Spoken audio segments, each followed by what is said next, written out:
परमेश्वर अपने एक सत्संग में कहते हैं कि सत्संग में बूटे साधु एक से एक अगाधु, नर उनकी शरणा लाग जिनकी झुकी तड़े न डाली।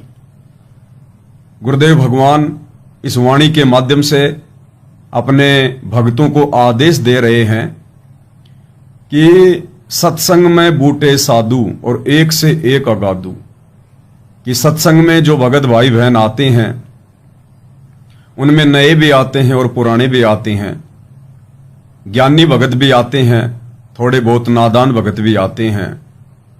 तो जो नए भगत हैं उनको गुरुदेव भगवान आदेश दे रहे हैं कि नर उनकी शरणा लाग जिनकी झुकी तड़े न डाली, कि हे नई भगत आत्मा, तू जब सत्संग में आता है, संत समागम में आता है, साध संगति में आता है, तो उन भक्तों की शरण में ज्यादा रह, उनकी संगति ज्यादा कर जो पुराने भगत हैं। आपस में मंडली बना के बैठ जाओ और जो पुराने भगत होंगे वो अच्छी अच्छी बातें बताएंगे। कोई अपने उन बीते हुए दिनों को तरोताजा करेगा कि सतगुरुदेव भगवान के मिलने से पहले, दास को उनकी शरण मिलने से पहले मैं कितना निर्धन था, कितना बीमार था, कितना अभाव में जीवन जी रहा था, कितने विकारों में जीवन जी रहा था, और जैसे ही मुझे गुरुदेव भगवान मिले, परमात्मा मिले, उसके बाद उन्होंने मेरा जीवन ही बदल दिया। मैं एक नंबर का नशेड़ी था, जुआरी था, मांसाहारी था, और आज गुरुदेव भगवान के आशीर्वाद ने मेरे परिवार को ऋषि परिवार बना दिया। तो गुरुदेव भगवान कहते हैं कि उन पुराने भक्तों की संगति करनी चाहिए, और उन पुराने भक्तों से आप जितनी बार भी सवाल करोगे उतनी बार वो आधीन के साथ, प्यार प्रेम के साथ आपके हर एक सवाल का जवाब देंगे। क्यों? क्योंकि वो आधीन हो चुके हैं। सभी आधीन नहीं हो जाते हैं। परमेश्वर ने केवल उन्हीं भगतात्माओं की संगति के लिए कहा है जो अपने गुरुदेव के ज्ञान आधार से दासातन में आ गए हैं, जो आधीन हो गए हैं, जिनकी झुकी तड़े न डाली, नर उनकी शरणा लाग जिनकी झुकी तड़े न डाली। जैसे पेड़ की डाली, पेड़ की टहनी नीचे उसी की झुकेगी जिसके ऊपर कोई फल लगा होगा। यानी जिन भक्तों की भक्ति कमाई अच्छी हो जाती है, जिनको ज्ञान समझ में आ जाता है, वो स्वतः ही आधीन हो जाते हैं, उनमें दास भाव आ जाता है। वो आपकी किसी भी बात से नाराजगी प्रकट नहीं करते, नाराज नहीं होते। आप जितनी बार भी उनसे जो भी सवाल करोगे भक्ति के विषय में, परमात्मा के विषय में, और जैसा उनको ज्ञान होगा गुरुदेव के आशीर्वाद से, वो प्यार प्रेम से हर बार आपके हर एक सवाल का जवाब देंगे, शंका का समाधान करेंगे। इसलिए भाइयों और बहनों, साध संगतियों की इस कलयुग में आवश्यकता पड़ती है। इसलिए गुरुदेव भगवान कह रहे हैं, आपको गुरुदेव भगवान के मुख कमल से सुनाते हैं ये वाणी, और इस वाणी का अर्थ गुरुदेव भगवान ने यही बताया है जो उनके बताए अनुसार दास ने आपको समझाया है। फिर भी गुरुदेव भगवान के मुख कमल से सुनेंगे तो साध संगतियों का महत्व हमें समझ में आएगा, और हमारा विश्वास बढ़ेगा कि वास्तव में गुरुदेव भगवान ने हमें यही आदेश दिया है कि जितना हो सके भगत भाई बहनों की संगति करनी चाहिए, परमेश्वर के विषय में बैठकर ज्ञान चर्चा करनी चाहिए, जिससे हमारा विश्वास बढ़े। और आज वर्तमान में गुरुदेव की गैर हाजिरी में सत्सेवक भाई बहन वही कर रहे हैं। आज हमारे गुरुदेव भगवान अपने मिशन को लेकर हिसार जेल में बैठे हुए हैं, और उनकी गैर हाजिरी में उनके परिवार ने, उनके बेटा बेटी, भाई बंधु, रिश्तेदारों ने जितने भी सतलोक आश्रम खोल रखे हैं, आज उनमें साध संगतियां नहीं होती हैं, उनमें कोई ज्ञान चर्चा नहीं होती है, वहां बैठकर भगत भाई बहनों को दृढ़ता प्रदान नहीं करवाई जाती है। इसलिए हम सत्सेवक उन सतलोक आश्रमों में नहीं जाते हैं, और परमेश्वर ने हमें जो सबसे बड़ा जो ये प्लेटफॉर्म दिया है, सबसे बड़ी जो साध संगति दी है, ये सोशल मीडिया, फेसबुक, यूट्यूब, हम घर बैठे भाई बहन रोजाना साध संगति कर रहे हैं, ज्ञान चर्चा कर रहे हैं, अपने गुरुदेव भगवान की महिमा कर रहे हैं। तो आज से पहले तो सोशल मीडिया नहीं थी, क्योंकि ये जो वाणी है ये आदरणीय गरीबदास जी की है कि सत्संग में बूटे साधु एक से एक अगाधु, नर उनकी सरना लाग जिनकी झुकी तड़े न डाली। तो उस समय उन्होंने केवल सत्संगों में जाकर ही ज्ञान चर्चा के लिए कहा है, क्योंकि उस समय सोशल मीडिया नहीं थी, 250-300 साल पहले। लेकिन वर्तमान में हमने कहीं आने जाने की आवश्यकता नहीं है, विशेषकर साध संगति के लिए। हाँ, यदि हमारे गुरुदेव भगवान आश्रम में हों तो हम 1,00,000 बार जाएं, 1,000 बार जाएं, और आश्रम में जाएंगे तो परमात्मा की चर्चा ही करेंगे, वहां कोई राजनीति थोड़ी करेंगे। आश्रमों में जाकर फिर कोई परशुराम की जयंती मनाने थोड़ी जाएंगे। आश्रमों में जाकर फिर हम सिरसा में नकली कबीरपंथियों की जयंती मनाने थोड़ी ना जाएंगे। आश्रम में जाकर फिर हम भाई बहन वहां पर अचार थोड़ी ना डालेंगे, क्योंकि इन शतलोक आश्रमों में अचार डाला जाता है, अचार। इन्होंने जो ये अन्नपूर्णा मुहिम चला रखी है, इस मुहिम के तहत जो ये गांव गांव जाकर लोगों को जबरदस्ती मनमाना आचरण करते हुए जो राशन बांट रहे हैं, जिसकी कोई आवश्यकता नहीं है। ये लोग आश्रम में प्याज के ट्रक, आलू के ट्रक, मिर्ची के ट्रक मंगवाते हैं, और उसके बाद हरियाणा में धनाना आश्रम के आसपास जो भाई बहन हैं, बेचारे भोले भाले भगत भाई बहन, उनको गुरुजी का आदेश बताकर कोऑर्डिनेटरों के माध्यम से कि आश्रम में विशेष सेवा है, गुरुजी का आदेश है, बेचारे भोले भाले भगत भाई बहन आ जाते हैं। भाई क्या आदेश है परमात्मा का, ऐसी क्या सेवा है? और वहां आने के बाद पता चलता है कि ये जो प्याज का ढेर लग रहा है, आलू का ढेर लग रहा है, इनको साफ करो, सफाई करो इनकी, और इनको 2-2 किलो 5-5 किलो थैलियों में पैक करो, ये सेवा है। और मिर्ची का अचार डलवाया जा रहा है। आप देखते होंगे ना इनके वीडियो, अन्नपूर्णा मुहिम के।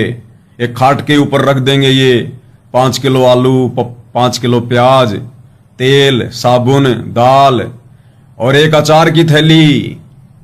पहले नहीं देते थे अचार, ये अब देने लग गए महीने भर से अचार। अचार के ऊपर स्टिकर लगा हुआ है, शतलोक आश्रम धनाना अन्नपूर्णा मुहिम। तो ये हमारी माता बहनों से इन आश्रमों में अचार डलवाते हैं, अचार। जैसे एक कहावत है ना, लोग कहा करते थे चल यार वहां चलते हैं भाई, तो क्या करते, वहां क्या जाके अचार डालेगा? अरे वहां जाकर के अचार डालेगा, यानी कि अपना समय बर्बाद करेगा। तो वास्तव में इन लोगों ने अचार ही डलवाना शुरू कर दिया, कहावत को सिद्ध कर दिया इन्होंने। तो भाई बहन, आज गुरुदेव की गैर हाजिरी में इन शतलोक आश्रमों में भक्ति करने नहीं जाते, ज्ञान चर्चा करने नहीं जाते, सत्संग सुनने नहीं जाते, वहां अचार डालने जाते हैं, अचार डालने। अब बताओ, हम सत्सेवक कोई पागल थोड़ी हैं जो हम अचार डालने जाएंगे। तो गुरुदेव भगवान तो कह रहे हैं कि सत्संग में क्या करना चाहिए। सत्संग में बूटे साधु एक से एक अगाधु, और नर उनकी सरना लाग जिनकी झुकी तड़े ने डाली। अब गुरुदेव तो क्या कह रहे हैं, और आश्रमों में क्या डलवाया जा रहा है? अचार। तो सुनिए भाई और बहनों, पूज्य गुरुदेव भगवान के मतलब से।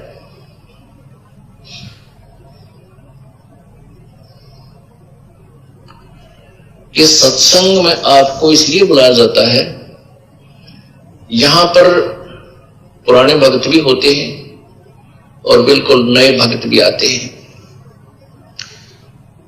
इसमें क्या है कि सत्संग में बूटे साधु, ये साधु मान संत भक्त, साधना करने वाले योगी सब साधु होते हैं। साधक है जिन्हें बुराई छोड़ दी, सीधा सीधा सीधा चालो सो साधु कहावे, सब बुराई त्याग के भक्ति मार्ग में बिल्कुल सीधा होकर चले सो साधु है, योगी है, भक्त है।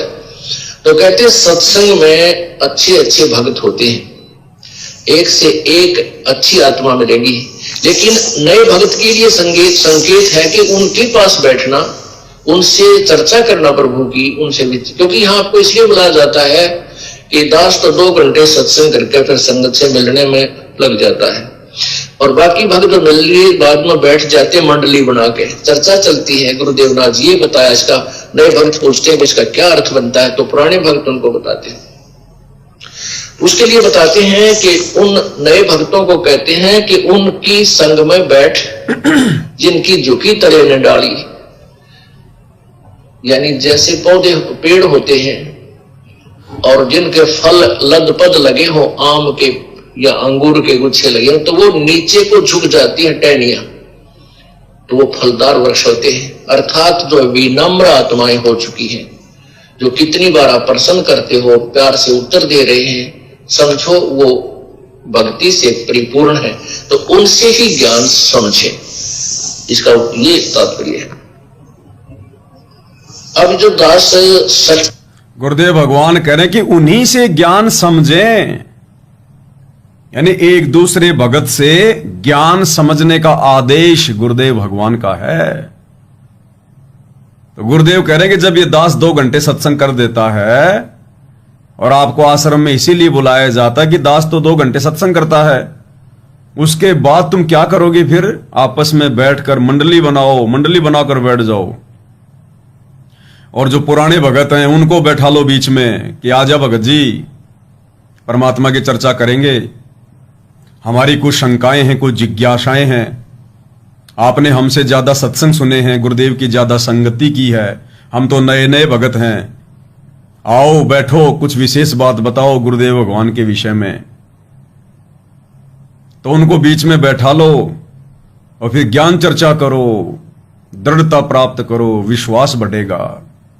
और अब क्या हो रहा है? अगर कोई ज्ञान चर्चा भी कर रहा हो ना बेचारा इन सतलोक आश्रमों में, तो जबरदस्ती उठा देंगे, अरे उठो उठो भगत जी, क्या कर रहे हो तुम, अचार कौन डालेगा,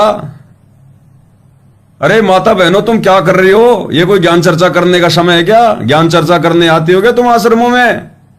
वो प्याज कौन साफ करेगा? अब ये हो रहा है भाई और बहनों। और हमारे भाई बहन भी कुछ इसी प्रकार के हैं जो इन आश्रमों में जाते हैं, इनको ज्ञान चर्चा अच्छी भी नहीं लगती, मोबाइल सबके हाथ में है, जितनी देर बैठे उतनी देर बैठे, लेटने का मन किया तो लेट गए, खाने का मन किया तो खा लिया, चाय पानी पी लिया, और फिर लेके मोबाइल कहां जाएंगे? कबीर जी के झोपड़े के पास में सेल्फी लेने, जुलाहों के कुएं के पास में सेल्फी लेने के लिए, और मिट्टी की गाय उसके पास में सेल्फी लेने के लिए, और मिट्टी के पहाड़ सेल्फी लेने के लिए, लहर तारा तालाब सेल्फी लेने के लिए। और फिर भी टाइम पास नहीं होता तो चलो रे भाई, वो प्रदर्शनी लगा रखी है ना, उसमें तरह तरह के चित्र लगा रखे हैं, मूर्तियां लगा रखी हैं, चलो प्रदर्शनी देख के आते हैं। फिर प्रदर्शनी देखने चले जाते हैं, फिर संध्या आरती का समय हो जाता है, पड़े पड़े संध्या आरती कर लेते हैं। संध्या आरती के समय आधे से ज्यादा तो मोबाइलों में लगे रहते हैं, इंस्टाग्राम पे, फेसबुक पे। हो गई संध्या आरती, कोई लेटा हुआ है। अब सेवादार भी ऐसे ही हो गए, वो भी नहीं किसी को उठाते ना किसी को जगाते आरती के समय। उनको पता है बेचारा क्या उठेगा, ये क्या आरती करेगा, ये 5 घंटे से तो ये अचार डाल रहा था, 5-7 घंटे से तो ये प्याज साफ कर रहे थे, आलू साफ कर रहे थे, पैकिंग कर रहे थे, अन्नपूर्णा के स्टिकर लगा रहे थे, क्या ज्ञान चर्चा करेगा, क्या बेचारा आरती करेगा? सुन दे इसको, सोते सोते वहां आरती हो जाती है। ये हकीकत है भाई और बहनों, में जाता नहीं लेकिन हकीकत सारी पता है, क्योंकि जो भाई बहन जाके आए हैं वो दास को सब कुछ बता देते हैं कि भगत जी वास्तव में वहां तो यही होता है।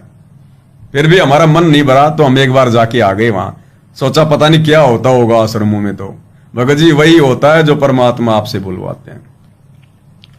तो कहने का मतलब है भाई और बहनों, गुरुदेव भगवान का आप और हमारे ऊपर एक बहुत बड़ा उपकार है जो गुरुदेव ने हमें इस कलयुग की पिछली पीढ़ी में साध संगति से जोड़ दिया। गुरुदेव हमसे अपनी महिमा करवा रहे हैं, अचार नहीं डलवा रहे, अपनी महिमा करवा रहे हैं। अब दास लाईवाता को अचार थोड़ा डालता है कि लो भक्तों मैं तुम्हें अचार डालना सिखाता हूं। अरे वो तो यूट्यूब पे सीख लो, दुनिया भर के वीडियो बना बना के डाल रखे लोगों ने, साग सब्जी बनाने के, अचार डालने के, बताओ। तो भाई और बहनों, काल का बहुत बड़ा षड्यंत्र है इन सतलोक आश्रमों में। भक्ति नाम की चीज नहीं और मर्यादा नाम की चीज नहीं, ऐसे मूर्ख बना रखा है काल में।